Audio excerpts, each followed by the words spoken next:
Alrighty, welcome back in everyone. We just talked about some of the out-of-conference games that you'll be hearing a lot about on Selection Sunday as they try to figure out the college football playoff pool. Although they happen in Week 1 and Week 2, they're going to have plenty to say towards the end of the season in Week 14. But let's get into some fall camp intel. There are so many different things happening around the country. Frankly, we're kind of winding down just a little bit. I believe we've passed the halfway point in fall camp and we're starting to gear up for the season. So some decisions are getting made and we'll get to those a little bit later in this. But I want to start over in Oregon or in Eugene, Oregon, and I want to talk about Kenyon Sadiq, a very, very athletic tight end and one of those guys that might just be really hard to keep off the field. A number of people have called him the best athlete on the entire team, and if you look at that Oregon roster, they got some athletes. There's no two ways about that. They have very, very talented guys, and he add another pass catcher to this group.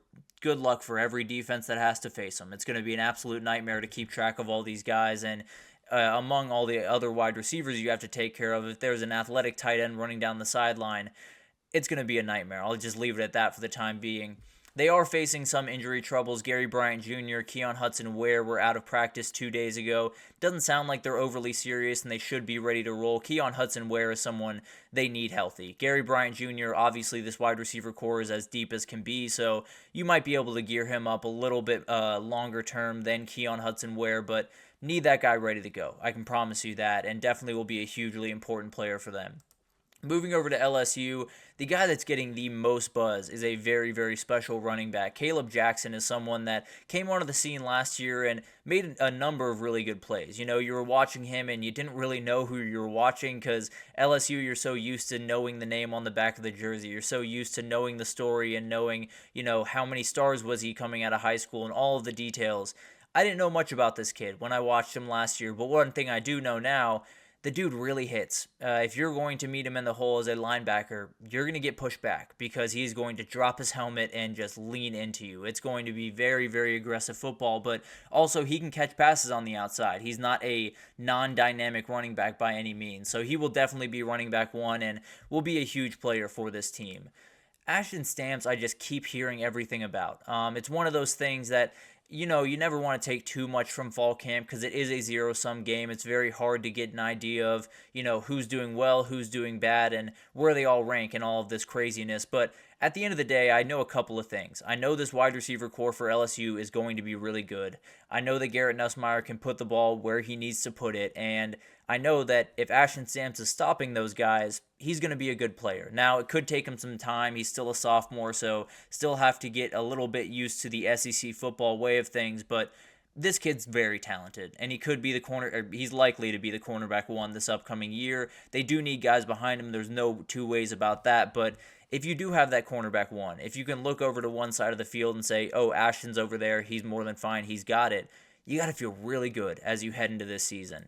Deshaun Womack is another guy I want to talk to you about, a very talented edge rusher that seems to be finding his groove. And I think if you add him to someone like Braden Swinson, they could have a really fun passing attack or pass rushing. I don't know if it's going to be elite by any means, but making enough plays. It's the same thing we talked about with USC. It does not have to be pretty. It does not have to be perfect.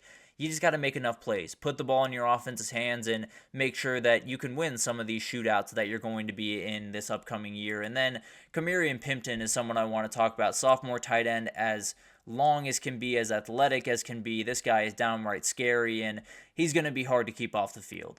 He's going to be on the field plenty this upcoming year, and he'll make a play or two that will make your jaw drop. I'm just going to put that out there. He's one of those guys that is just freakishly athletic for the tight end position, truly. But moving over to Georgia, Carson Beck is doing something this time around that you wanted to see from him a year ago, but might have been a little bit too much on his plate. And that's really just lead and do it in a way that is a little bit more vocal than it was in the past. I think Carson Beck's really always been that guy that leads by example, does a lot of things the right way, but he's got to be the leader of this team. He's got to be the vocal leader of this team, and that takes time. It's something that you've watched Quinn Ewers over the last couple of years. He's taken slow steps in doing that, and slow steps in being the leader of this team, and it happens very, very slowly because the first year, you're trying to figure out the offense. You're trying to make sure the ball gets where it's supposed to go. You're not too worried about the pregame speeches or coaching up the young guys and any of that stuff because you got plenty on your plate. So definitely is something that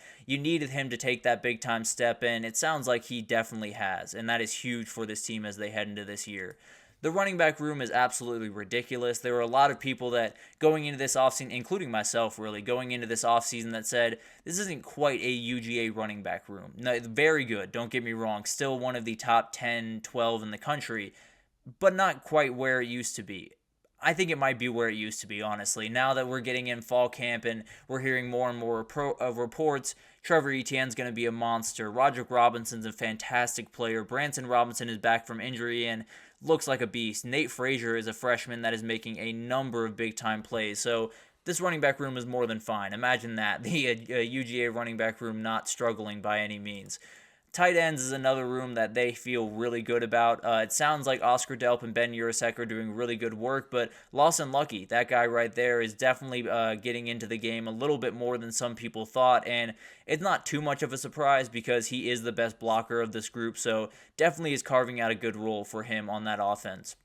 And then Christen Miller is someone I want to talk about. Everyone's worried about Georgia's interior defensive tackles. Well, Christen Miller might just be the answer to that. He is playing really, really good football and definitely someone that I would not be surprised if he was the starter next to Nazir Stackhouse when they came out for week 1.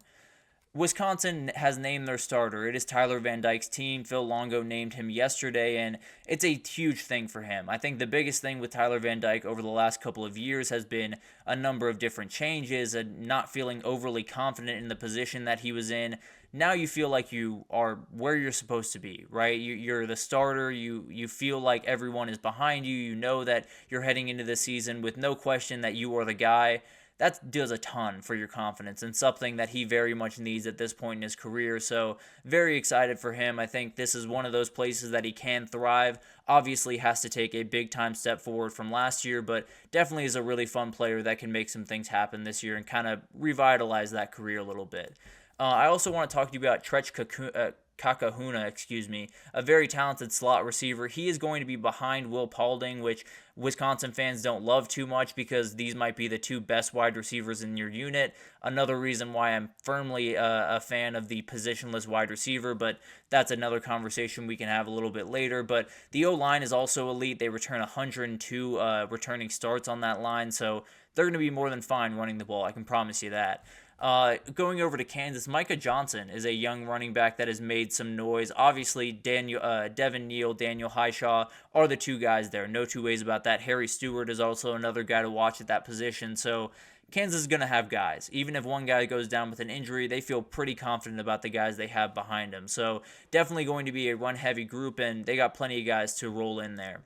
Now, the worry is that offensive line. The offensive line is not where you want it to be. It is not set in stone by any means, and you got to make sure it is before you get into this play because there are a lot of good defensive lines that they're going to have to face, and if they're still shifting things around and still figuring things out, it's not going to be pretty. I can promise you that. The good news is Jalen Daniels is not on the injury report. That is the biggest news that you could possibly have as a Jayhawks fan because that guy on the field, you're an entirely different team than when he's off it. So he's not hurt. That's the biggest news coming out of Kansas camp right now.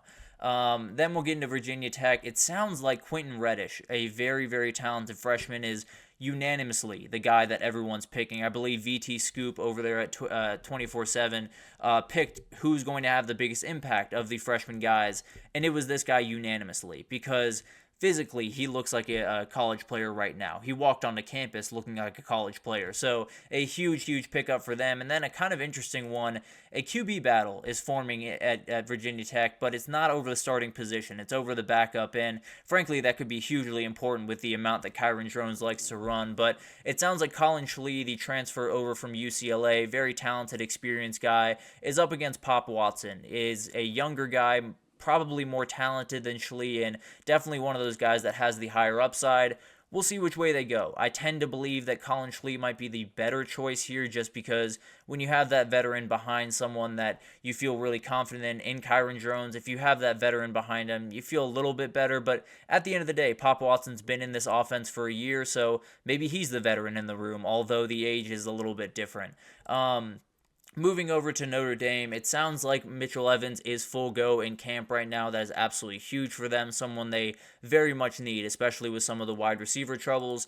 But Jaden Greathouse is making that feel a little bit better. It sounds like he is moving really, really well in camp right now. Had a number of big-time plays throughout his freshman career, but definitely wants to kick it up a notch. And then Jeremiah Love is another guy that is just going to be an absolute beast this year. You're definitely going to want to know that name as you go into any Notre Dame game, really.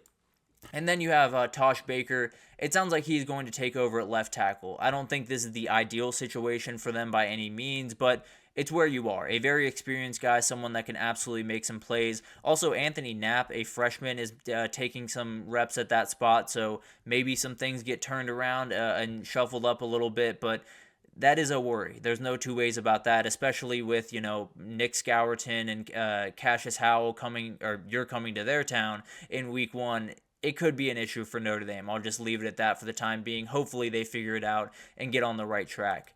Over at Oklahoma State, I want to talk about them for a second because it sounds like that their scrimmage this weekend was just not clean. It was not what you wanted it to be with a team that has so much experience and has so many guys coming back. There were far too many penalties, far too many drop passes, undisciplined football, whether it's missing your gap or missing coverage, a ton of things that just can't happen if you're going to get into this season and have success this upcoming year. And one thing that Mike Gundy teams have been really good about is not getting themselves into trouble. Now, there are really, really good things about this team still, and there are a couple of players that are really showing out. Freshman safety David Kabongo is a very, very talented guy, someone that can absolutely make a big-time impact on this team pretty much right away. A very talented kid that likely would be a rotational piece if I had to imagine, but definitely could be more than that as we get throughout this season. And then kind of a fun little tidbit here. Dalton Cooper, the very talented offensive lineman, was asked about the goals for 2024. And the first thing that came out of his mouth was get Ollie a Heisman. And then he said get a Big 12 championship, play in a playoff game here in Boone Pickens, win Coach Gundy a big one. That's the goal. That's what they want to do. They want to win the Big 12. They want to be in the playoff. They want to win that big game for Coach Gundy that has kind of eluded him at times throughout his career. And at the end of it, they want Ollie Gordon to raise the trophy. So it's all of the hopes that you'd want as a Oklahoma State fan, and I'm sure there are a lot out there that expect this to happen. So definitely will be a very fun year for them, and one that might just end with a number of trophies. Let's just leave it at that. So obviously a ton of stuff going on around fall camp. We will continue on this because we have a couple quarterback battles that we got to unpack tomorrow. We have a number of different things that we have to get to. So we're going to keep doing this likely until that ball kicks off because there's a million things to unpack as we get a little bit closer to this season kicking off. But let's take our final break here, and when we come back, we're going to do a little bit of a Hot Take Thursday for you and kind of just give you a phrase to avoid as we head into this season and start giving off our takes throughout the season. So stick with us and we'll be right back with that.